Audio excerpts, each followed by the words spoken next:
It is 1559. England has a newly crowned queen. Elizabeth has overcome extraordinary obstacles to gain the crown. But her struggle isn't over. There's one thing about her that will lead to scandal, that will compromise her power, threaten her security, and demand a terrible personal sacrifice.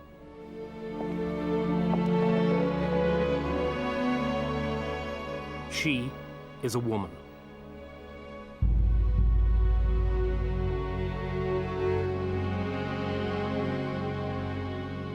Elizabeth inherited a part that was traditionally played by two people, king and queen, male and female.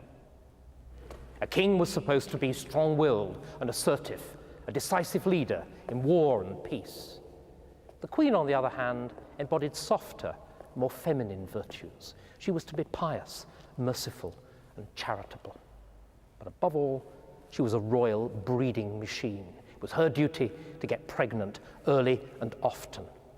So for Elizabeth to succeed, she had to do something extraordinary, unnatural even. She had to be a royal hermaphrodite, to rule like a man and a king, and to bear children like a queen and a woman.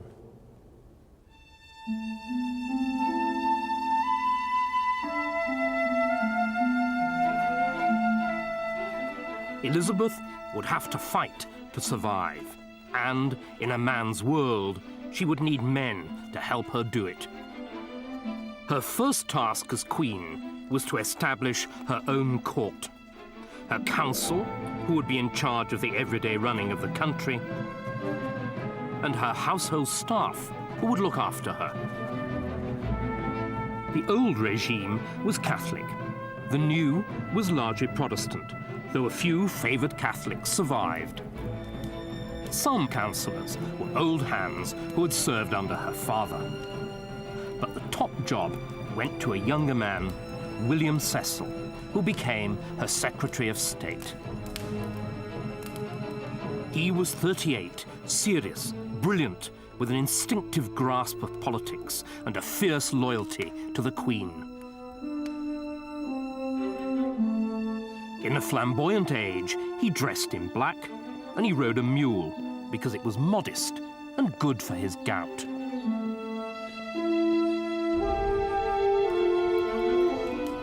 There were also surprises in the new household. As Master of the Horse, the man responsible for the Queen's safety, Elizabeth appointed the son of a traitor duke. Robert Dudley's father had been executed for his treachery, and the family remained tainted by the crime.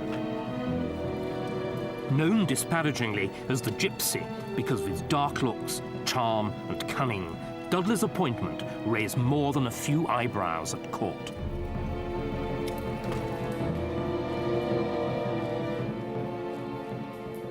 Elizabeth and Dudley were the same age, and they'd known each other in childhood. They may also have met in less happy circumstances here in the Tower, where they were both imprisoned at the same time early in Mary's reign. Elizabeth was in fear of death. Dudley had already seen his father, his brother, and his sister-in-law executed, and he was under sentence of death himself. It was this common experience of imprisonment and imminent death that lay at the basis of that unbreakable, instinctive bond of sympathy that joined the Queen and her favourite. Elizabeth's choice of Cecil was about politics and duty. Her choice of Dudley was about pleasure and desire.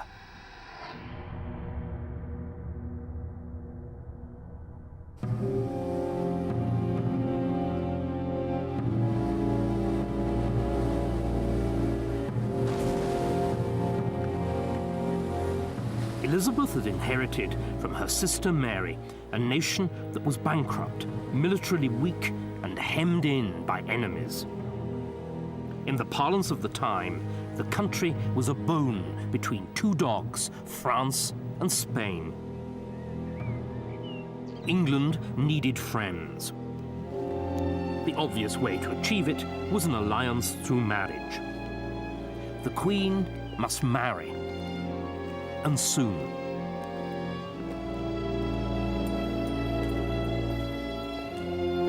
Parliament petitioned the Queen, asking her to pledge herself to a suitable international marriage. 3 days later, she gave her response.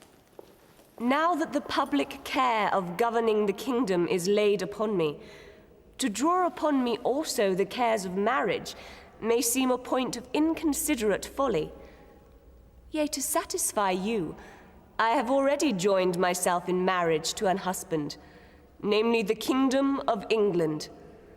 And for me it shall be a full satisfaction, if, when I shall let my last breath, it may be engraven upon my marble tomb, "Here lieth Elizabeth, which reigned a virgin and died a virgin."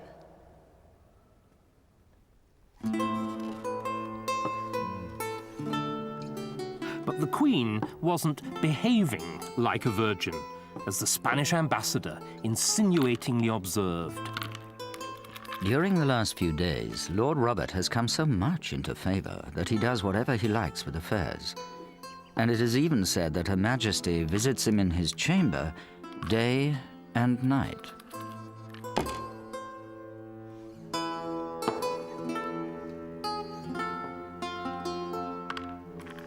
By the end of April, the ambassador reported that the Queen was in love with Robert and wouldn't let him leave her side. But the Queen's closeness to Dudley disturbed her courtiers. As a colleague, they could put up with him. As a potential king, he was intolerable. I think that William was very worried about Dudley indeed. He saw him as a huge threat, both to national prosperity, if he married the Queen, and also to his own position at court. I think he was the one man that really he was fussed about. And also, I suspect there was a certain amount of jealousy. I mean, he adored the Queen, and there was this guy he considered to be rather lightweight coming between him and her, and he certainly did not want him to get married to her. Cecil stepped up the pressure for the Queen to marry a European prince. There was no shortage of candidates. King Philip. King Philip of Spain, Catholic and widower of Elizabeth's sister Mary. Charles IX. He is 16. Charles IX of France, Catholic and a mere sickly boy. Charles of Austria. The Archduke Charles, the most promising candidate, but still a Catholic. Eric of Sweden. No, my lord. Elizabeth was playing hard to get, for reasons that were political as well as personal. She'd seen the problems created by her sister Mary's disastrous marriage to Philip of Spain, and she was determined to avoid them.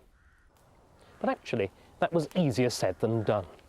For if she married a foreigner, how could England avoid the kind of disastrous foreign entanglements which had led to the loss of Calais?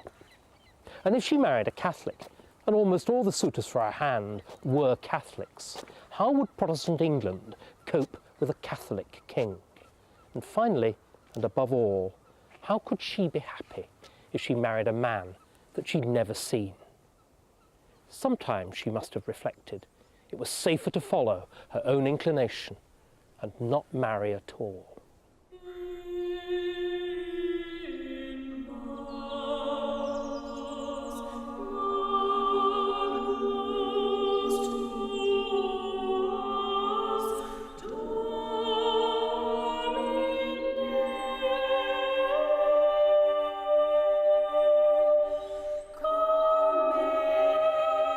Elizabeth faced her second major challenge. She was a Protestant queen in a country that was still officially Catholic.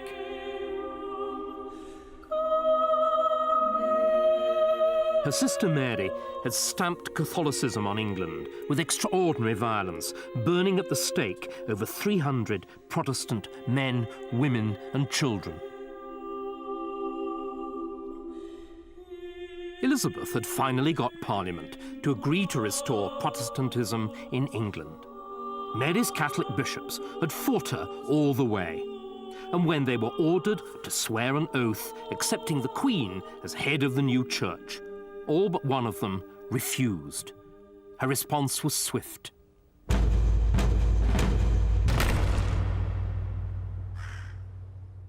On the 20th of May, 1560, Thomas Watson, Bishop of Lincoln, was sent to the Tower. In the following weeks, many more bishops were arrested as well.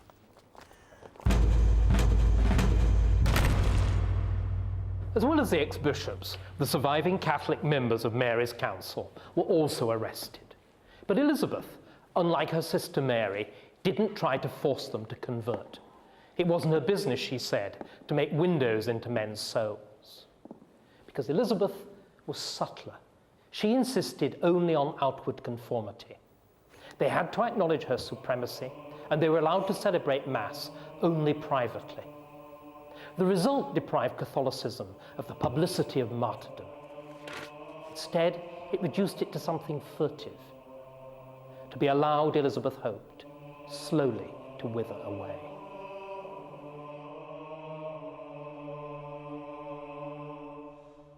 Whilst Catholicism was forced underground, England's new religion was given a bold public face.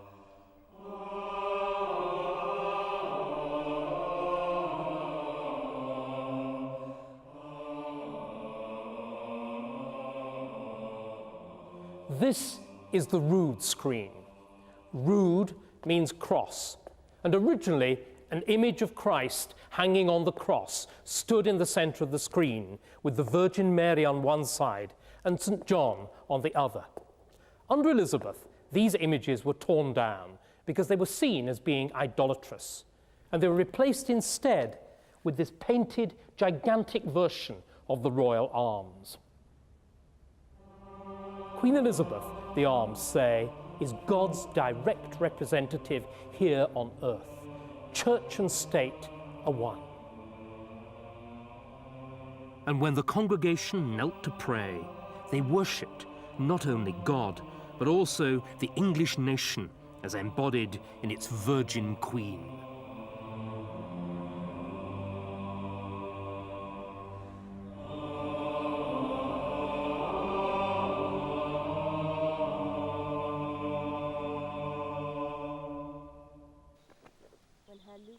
But the Virgin Queen's relationship with Robert Dudley was by now a national scandal.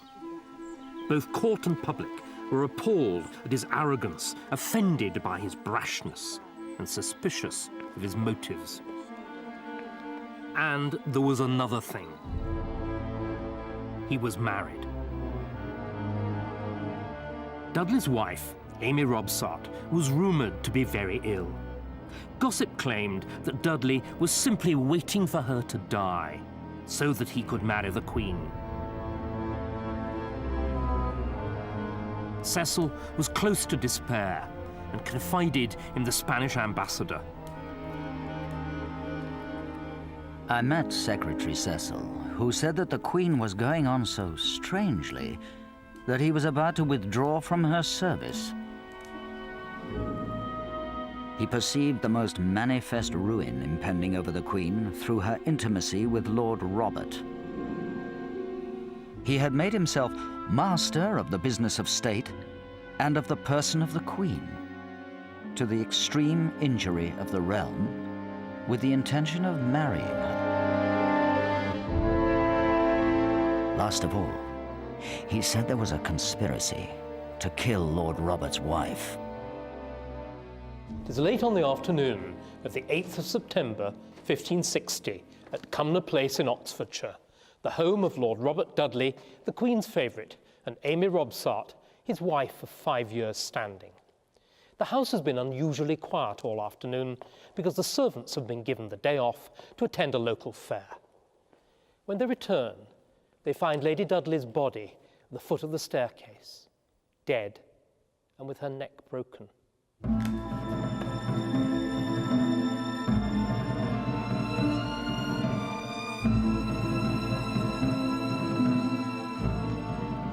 Dudley's first reaction, fear for his reputation. He was right to fear.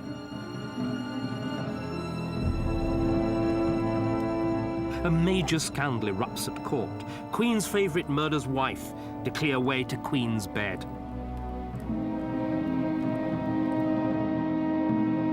Elizabeth, fearful for her reputation. She couldn't allow the scandal to besmirch her. Reluctantly, she banishes Dudley from court. The inquest exonerated Dudley by returning a verdict of accidental death. But his enemies were confident that his reputation was beyond repair, and that he would never recover his all-too-intimate relationship with the Queen.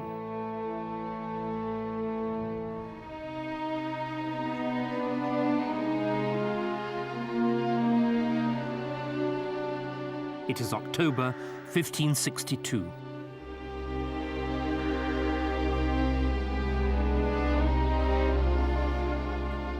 Queen Elizabeth has lain unconscious in a coma for the last 24 hours.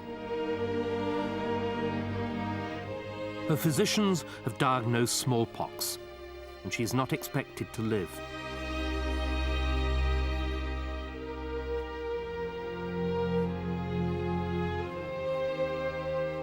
In a nearby room, the Privy Council is in crisis. It is 3 years into the reign, but Elizabeth has neither married nor named a successor. If she dies, there will be a constitutional crisis, possibly a civil war. And a new threat was waiting in the wings.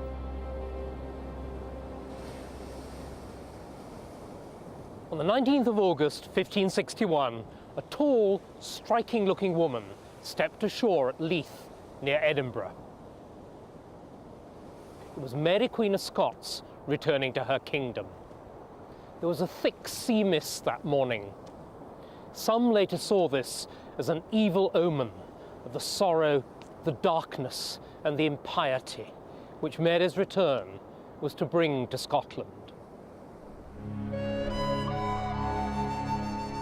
The 18-year-old Queen of Scots had been brought up in France, and she'd not seen Scotland for 13 years.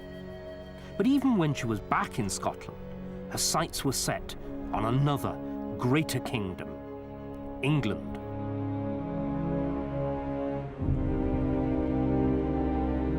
The Catholic Mary was Elizabeth's cousin and had a very strong claim to the English throne. She posed a double threat to Elizabeth.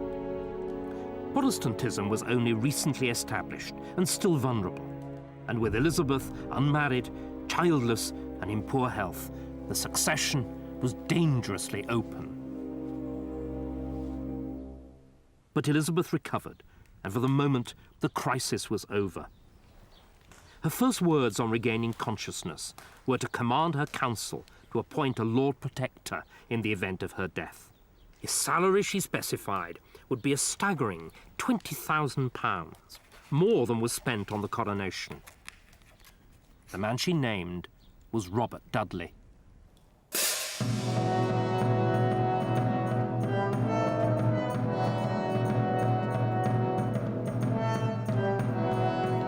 The scandal of his wife's death had died away, and Dudley's reputation had recovered. Now he was back in favour in spectacular style. Only 3 months after her illness, Elizabeth faced a fresh ordeal. Parliament had been summoned for January 1563, and everybody knew that a reluctant queen would be forced once more to confront the issue of the succession. The Parliament was opened with a sermon preached in Westminster Abbey by Alexander Noel, the Dean of St. Paul's. And Noel put into words what most people only dared think. all the Queen's most noble ancestors have commonly had some issue to succeed them, but Her Majesty yet none. The want of your marriage and issue is likely to prove a plague.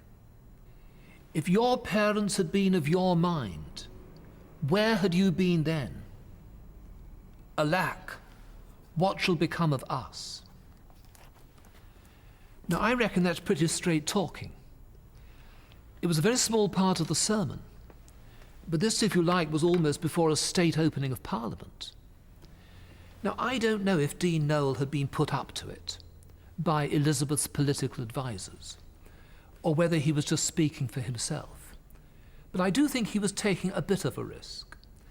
Noel would not have been the first churchman to be sent to the Tower. He'd had a bit of a run-in at St. Paul's the year before, when he'd given her a prayer book, with pictures of saints, and she took exception to this. This was a kind of idolatry that she'd forbidden. So he was playing with fire a bit, but clearly he was prepared to nail his colours to this particular mast. Noel's tough words set the tone for the Parliament. But again, the Queen hedged and obfuscated. For her, marriage was simply not on the cards. Mary, though, showed no such reluctance and was entertaining the suits of several European Catholics. An alliance between Scotland and one of England's enemies could spell disaster. So Elizabeth requested diplomatic talks with the Scots. For 9 days, she entertained Mary's ambassador, Sir James Melville. She desired to know of me whether my queen's hair or hers was best, and which of the two was fairest. I said she was the fairest queen in England, and mine the fairest queen in Scotland. She inquired which of them was of highest stature. I said, my queen. Then she is too high, saith she. For I myself am neither too high nor too low. There was a final round in this game of diplomacy. Elizabeth offered an English candidate for the hand of the Queen of Scots, Lord Robert Dudley. Her Majesty called him her brother and best friend, whom she could have married, had she ever minded to have taken a husband. But being determined to end her life in virginity, she wished that the Queen, her sister, might marry him. But did Elizabeth really intend to give the man that she'd loved to Mary, Queen of Scots? Well, Robert Dudley, who should have known, took her intentions seriously enough to do everything that he could to scupper the scheme. But actually, there was a lot to be said for it politically. It would have solved the problem of what to do with Dudley. He wouldn't have become King of England, but he would have become king as consort of Mary, Queen of Scots. And it would have solved the problem of what to do with Mary. She'd have been safely married to an Englishman and so kept out of the clutches of a foreigner and the foreign alliance that the English so feared for their northern neighbour. And it would have solved the problem of the succession. There had been no difficulty about recognising the children of the marriage as heirs to the English throne. But the scheme did fail, not because of Elizabeth, but because of Mary's contempt for the man that she called Elizabeth's horsekeeper.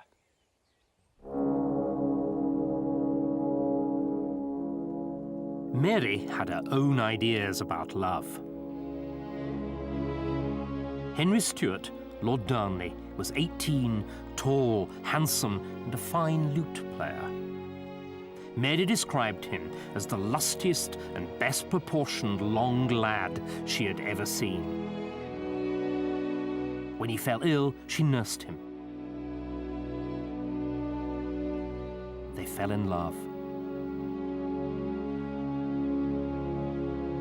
It was a whirlwind romance.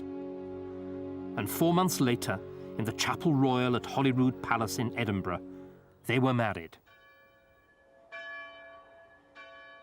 The effect on Elizabeth was dramatic.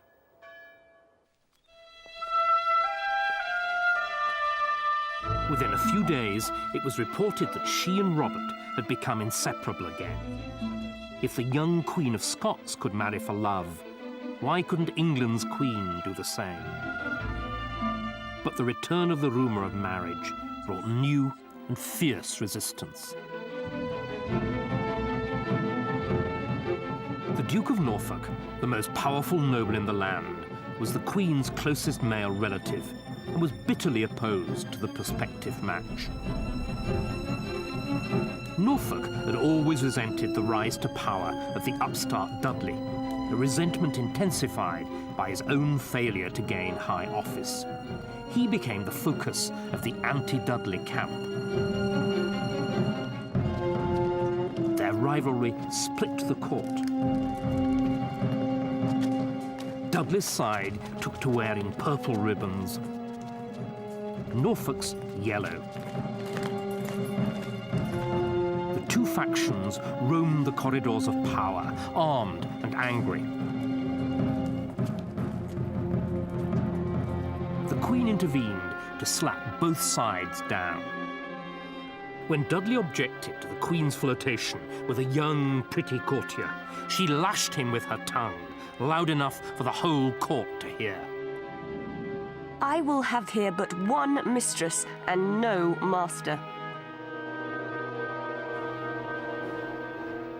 Norfolk, too, found himself in disgrace. At a Privy Council meeting, he raised the matter of the Queen's marriage and the succession. She flew into a rage, calling him a traitor and adding that she would not name a successor as she had no wish to be buried alive. For good measure, she also threatened to have the Duke arrested. But her tough words could not resolve the tensions at court. Behind the bickering lay the real problem, the succession. Until Elizabeth married and produced an heir, the crisis would never go away.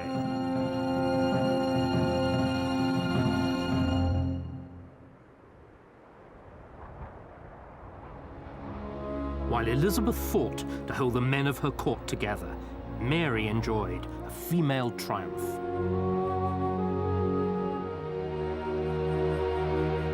On the 19th of June, 1566, in a tiny room in the castle at Edinburgh, Mary fulfilled her duty as a woman and as a queen.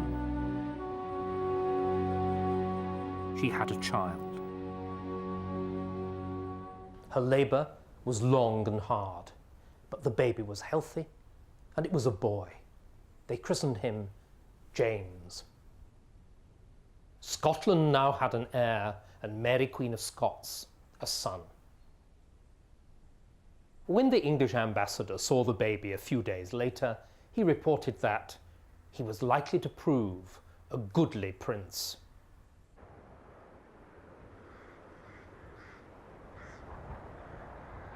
The news was far from goodly for Elizabeth. She burst out to some of her ladies that the Queen of Scots was mother of a fair son, while she was but a barren stock.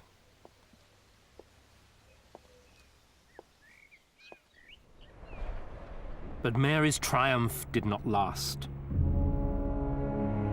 The initial euphoria of marriage had faded as Darnley's true nature emerged. He was violent, an arrogant drunk, a lout with all the makings of a psychopath.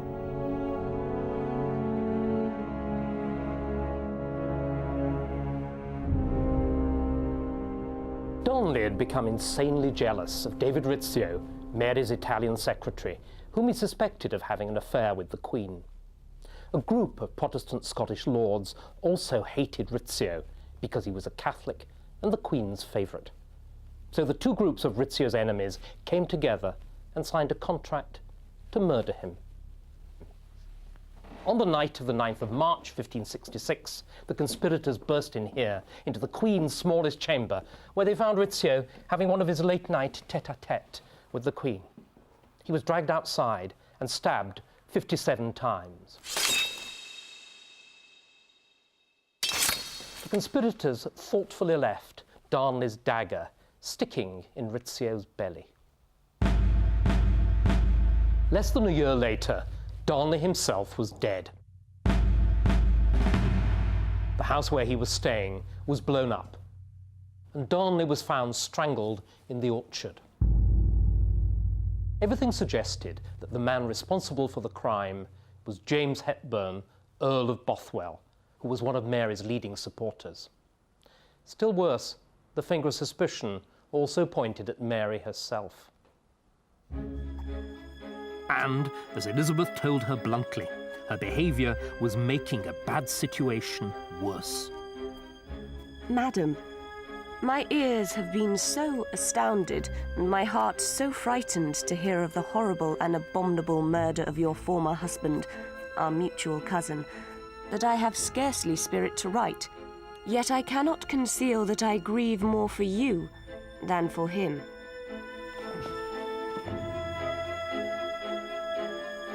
But there was still worse to come. Mary was abducted, taken by force to Dunbar, and raped. The perpetrator was James Hepburn, the Earl of Bothwell. 2 weeks later, they were married.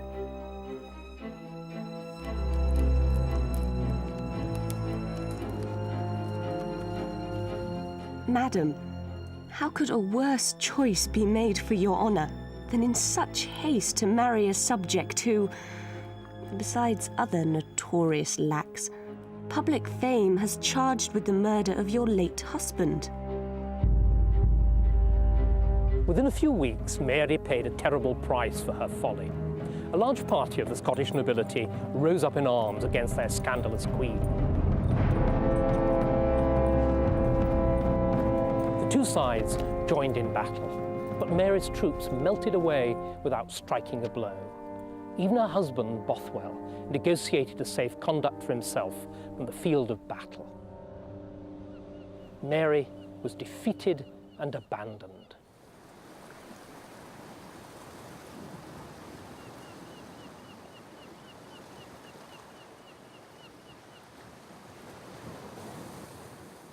Mary was brought as a prisoner here to the island fortress of Lochleven, where she miscarried of twins.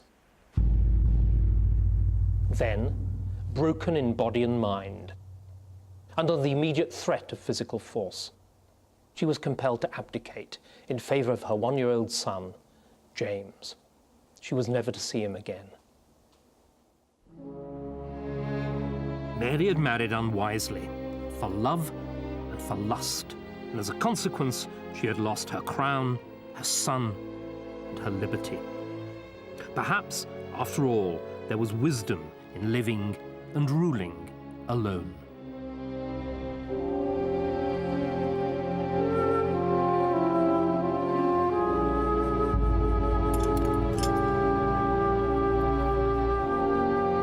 To be led from the place of arraignment to the Tower of London, and from thence to the gallows at Tyburn.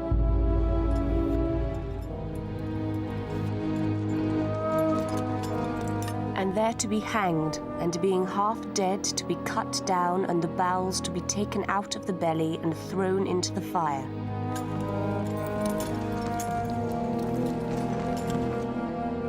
And the head to be cut off, and the body to be divided into 4 parts, and the head and 4 quarters to be set up and disposed at our pleasure. Which manner of execution is due to every person that committeth treason, given under our signet at our Palace of Westminster, Elizabeth R. For the Tudors, treason was the worst of crimes, which deserved the worst of punishments. Elizabeth had personal experience of its terrors because she'd been imprisoned in the Tower on charges of treason herself. When she became queen, she hoped that the moderation of her rule would make treason and its terrible penalties a forgotten memory. But a decade after her accession, these hopes were fading. Catholicism hadn't withered away as she'd hoped. The nobility were no longer content simply with honour and dignity. Instead, some of them wanted real power, which Elizabeth was reluctant to give them. And above all, there were the great unsolved questions of the succession and her marriage. It was a combustible mixture. needed only a spark to set it alight. In May 1568, Mary escaped from her island prison. Thousands of troops flocked to join her standard. But once again, she was defeated in battle. And this time, the defeat was final. She escaped from the field of battle, but she was now alone and desperate. She fled to the only place that might offer her safety, protection, and even support. England. Elizabeth dispatched one of her counsellors to Carlisle to convey Mary to a place of refuge and to treat her with all honour, as befitted her status as a queen. In reality, she was a prisoner. Mary's arrival in England was a disaster for Elizabeth. Until now, the Queen had kept Catholicism under control. But Mary gave English Catholics, especially those in the north, a figurehead round whom they could rally and even rebel. The north of England had been the scene of the biggest rebellion against Henry VIII. Now, insurrection was brewing again. The population had remained largely Catholic and felt little loyalty to the Protestant Queen far away in London. The Northern Earls were Catholic too. They had been prepared to put up with Elizabeth, providing she left them alone. But slowly, the government was nibbling away at their independence. The Earls looked to Norfolk for leadership. Norfolk was not a natural rebel, but he too was aggrieved and disaffected, ripe for rebellion. In June 1568, Mary's envoy approached the Duke of Norfolk with an extraordinary suggestion. He proposed that the Duke should marry Mary, Queen of Scots, and retake Scotland. Norfolk would then exchange a ducal coronet for the royal crown of Scotland, whilst his and Mary's children would be the natural heirs of England also. Attractive, but dangerous. Norfolk had in his pocket a commission from Elizabeth in which he said that anybody marrying Mary would be forthwith adjudged a traitor. And Norfolk himself was convinced of Mary's guilt as a murderer and an adulterer. But ambition brings strange bedfellows. Rumours of this dangerous conversation reached Elizabeth, and she summoned Norfolk to court. But her cousin denied the charge. She gave him 2 more chances to come clean. Twice more came denial. His denials roused her suspicions. This was more than just a covert marriage plan. It was a plot to overthrow her.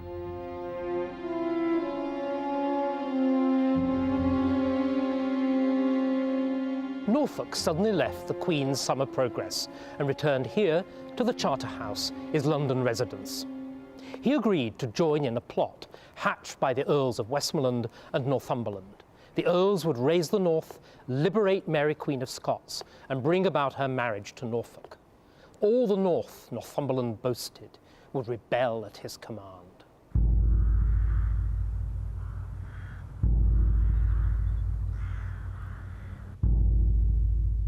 Thomas Percy, the Earl of Northumberland, had his own reasons for rebellion. It was partly about religion. The Percys had remained staunchly Catholic. But at heart, it was about power. Northumberland thought he had a right to share in power. Elizabeth was prepared to share power with no one. Thomas was really driven to rebellion by Elizabeth, and Cecil in particular. I mean, Cecil didn't like the power of the Percys in the north, and the fact that they were Catholic as well, and a lot of the people in this area were Catholic, meant that there was a power base in the north, close to Scotland, obviously close to Mary, Queen of Scots, that presented a serious problem to the crown. Thomas could have had a very easy life. He was wealthy enough to maintain his life in Northumberland. He loved country pursuits. He had a wonderful wife. He had 4 beautiful children. He risked everything, basically.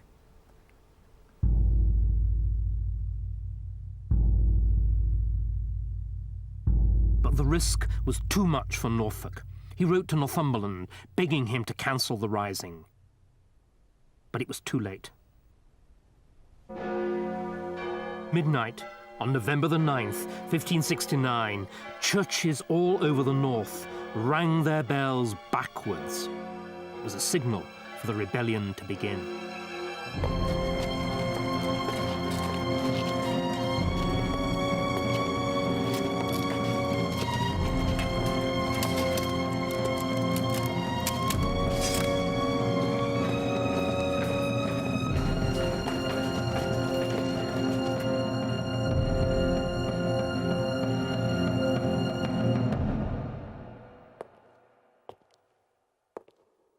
On the 10th of November, the rebel earls entered the city of Durham and broke open the doors of this great cathedral. And here they performed an act of calculated defiance. They tore up and burned the Protestant Bibles and prayer books, the symbols of the new religion. And they celebrated the central mystery of the old by attending a Catholic mass. They had crosses on their armor, and they carried the badge and the banner of the 5 wounds of Christ. It looked like a holy war, a crusade.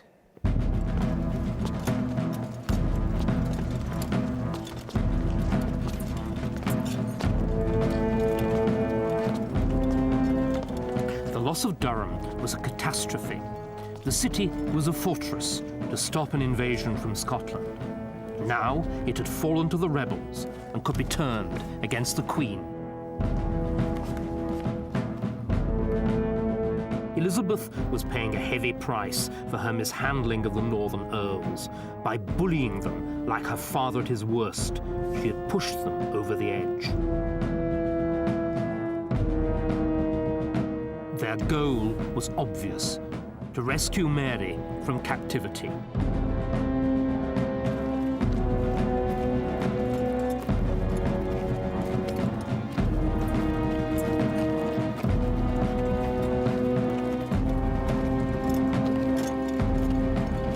Mary was imprisoned at Tutbury in Staffordshire.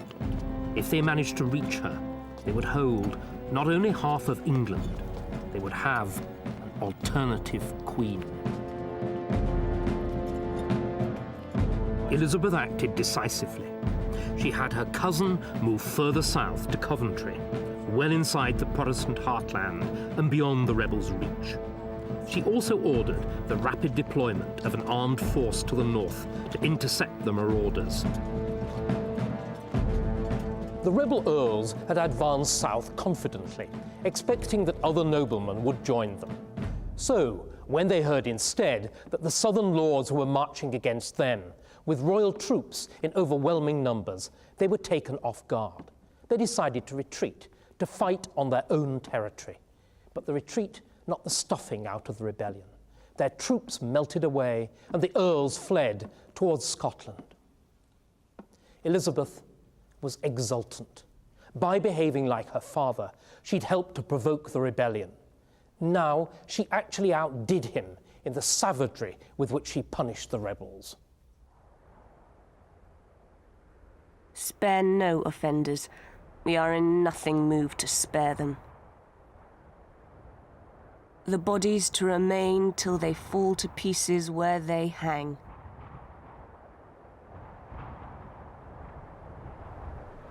"700 men were put to death, including the Earl of Northumberland. No village was without at least one execution. Lands were seized and distributed amongst Elizabeth's Protestant supporters. The north of England would never be the same again.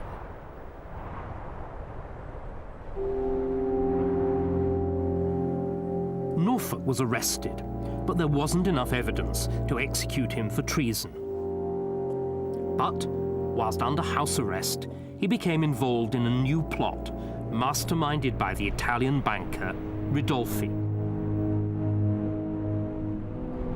The conspirators were careless. English spies captured incriminating letters, and the plotters were rounded up.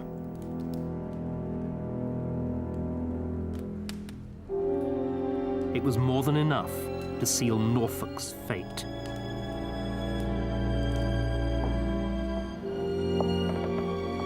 But the Queen could not bring herself to execute England's only duke, her closest male relative. 3 times she signed the execution warrant. 3 times she called it back and destroyed it. For 5 months, she procrastinated. She was staving off the inevitable. Thomas, Duke of Norfolk, late of Kenninghall in the county of Norfolk, was this day arraigned he should be led from the place of arraignment to the Tower of London, and from thence should be drawn and his body to be divided into 4 parts, and his head and 4 quarters to be set up and disposed, and his head to be cut off, and his body to be divided into every person that committeth treason.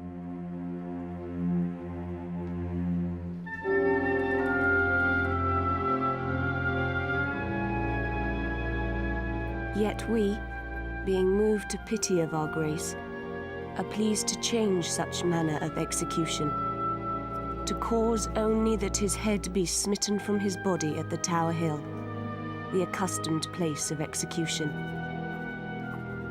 Given under our signet at our Palace of Westminster, the 13th year of our reign, Elizabeth R.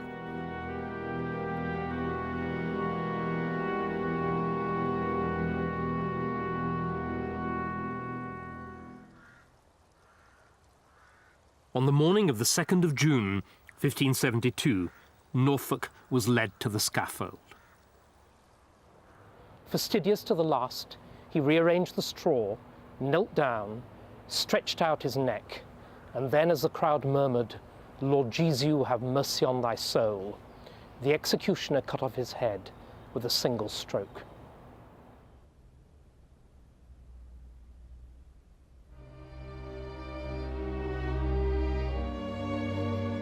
Elizabeth had reigned for 14 years. She had beaten off rebellion.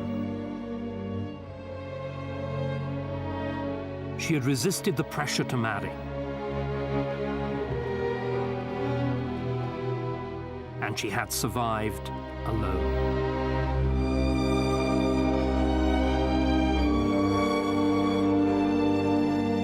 But Mary and religion had divided her country, and her Catholic enemies abroad were marshalling their forces. Elizabeth and her Protestant people would be plunged into war.